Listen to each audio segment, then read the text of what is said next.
Morning, কেমন আছেন সবাই? শুভ কাবেরীর নতুন একটি ভ্লগে আপনাদের স্বাগত জানাই। আজ রবিবার, এখন বাজে ওই সকাল 11টার মতো। আজ তাড়াতাড়ি হাতের সব কাজ সেরে রান্না বান্না করে আমি আর পুগলু ছাদে রোদে বসে বসে গল্প করছি। আজকে আমাদের আবার একটা অন্নপ্রাশন বাড়িও নিমন্ত্রণ আছে, আমার এক মাসির ছেলের অন্নপ্রাশন। তো আমরা এই কিছুক্ষণ পরেই বেরোবো। বাড়ির দুটো মেম্বার আবার যাবে না, তাই তাদের জন্য আবার রান্না করতে হলো। আমাদের বাড়ির সামনে একটা কাঁঠাল গাছ আছে, এবছরে ওই গাছে অনেক কাঁঠাল ধরেছে। চলুন নিচে গিয়ে আপনাদেরকে একবার দেখাই। এই গাছে গত বছরই প্রথম ফল এসেছিল, তবে একটাও কাঁঠাল বড় হয়নি, ছোট ছোট অবস্থাতেই সব ঝরে পড়ে গিয়েছিল। আর এবছরে দেখছি গত বছরের তুলনায় অনেক কাঁঠাল ধরেছে গাছে। এবছরে আবার কি হয়, যদিও হয় একদম রাস্তার ধারেই গাছ, তো একটু চোখে চোখেই রাখতে হবে, না হলে তো বলা যায় না কার মনে কি আছে। আমার শ্বশুর মশাই আর শাশুড়ি মা একটু বেরিয়েছেন, ওনারা এলেই রেডি হয়ে বেরিয়ে পড়বো। আমরা তিনজনেই যাব। গতকাল বড় কাছারি যাওয়ারও নিমন্ত্রণ ছিল, তো ওখানে তো আর যাওয়া হয়নি, তাই আজকে যেতেই হবে। আমাদের যেতে যেতে হয়তো 12:30 থেকে 1টা বেজে যাবে।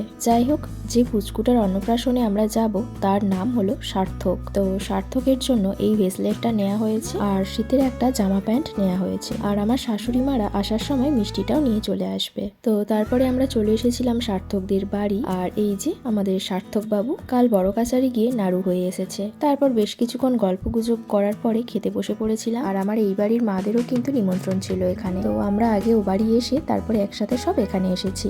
আর আজকের খাওয়া দাওয়াতে ছিল ভাত, ডাল, আলু ভাজা, বাঁধাকপির তরকারি, মাংসের তরকারি, চাটনি, পাঁপড় আর মিষ্টি। তো এখন বাজে সন্ধ্যা 7টা, হাতে চা বিস্কুট নিয়ে বসেছি। আর ওখান থেকে আসতে আমাদের বিকাল 3টের মতো বেজে গিয়েছিল। এসে আবার একটু ঘুমিয়েও নিয়েছিলাম। আর এখানে এত জামা কাপড় বের করে রেখেছি কেন জানেন? আপনাদেরকে তো বলাই হয়নি যে আমরা ঘুরতে যাচ্ছি। কোথায় যাচ্ছি সেটা না হয় পরেই বলবো, বেশি কিন্তু দেরি নেই, আমরা আজ রাতেই বেরোবো। আর আমাদের ট্রলি ব্যাগটা ওই যে ওপরে তোলা রয়েছে, ওটাকে আবার লাবাতে হবে। তার আগে চা বিস্কুটটা খেয়ে নিই। তো হাতে আর বেশি সময়ও নেই, আজ রাতেই যেহেতু আমরা বেরোবো। এখনো পর্যন্ত আমার কিছুই গোছানো হয়নি। যেসব জামা কাপড় নিয়ে যাব বা পরে যাব সবই বের করে রেখেছি, এবারে শুধু ব্যাগের মধ্যে ঝটপট গুছিয়ে নিতে হবে। বেশি কিছু নিচ্ছি না, ওই 3 দিনের মতোই জামা কাপড় নেওয়া হচ্ছে, কারণ আমরা 3 দিনের জন্যই যাচ্ছি। 3 দিনও ঠিক বলা যায় না, ওই যেতে একদিন, আসতে একদিন, আর একদিন সেখানে থেকে ঘোরা। যাই হোক, সব গুছিয়ে গেছিয়ে নিয়েছি। আর যে জামা কাপড়গুলো পরে যাব সেগুলো বাইরেই রেখে দেবো। আর শুভর আজকে ডিউটি করে বাড়ি ফিরতে ফিরতে প্রায় রাত 10:30টার মতো বেজে যাবে। আর রাতের খাবারও আজ শাশুড়ি মাই করছেন। আজ তাড়াতাড়ি খাওয়া দাওয়া করে রাতে ঘুমিয়ে পড়তে হবে, কারণ আমরা বাড়ি থেকে বেরোবই প্রায় রাত 3টের দিকে।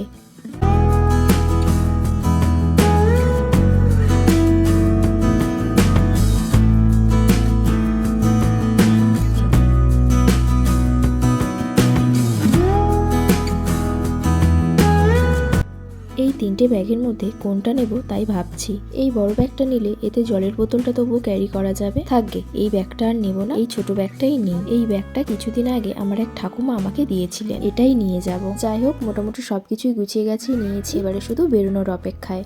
যাই হোক, চলুন তবে আজকের ভিডিওটা আমি এখানেই শেষ করছি। আপনারা সবাই ভালো থাকবেন, সুস্থ থাকবেন, দেখা হচ্ছে আবার পরের ভিডিওতে। আর আমার ভিডিওগুলো যদি আপনাদের ভালো লেগে থাকে তাহলে প্লিজ আমার চ্যানেলটিকে সাবস্ক্রাইব করে নোটিফিকেশনটা অল করে রাখবেন। আর ভিডিওটি ভালো লাগলে একটা লাইক করে দেবেন। চলুন আজকের এখানেই শেষ করছি, দেখা হচ্ছে আবার খুব তাড়াতাড়ি পরের একটি ভিডিওতে।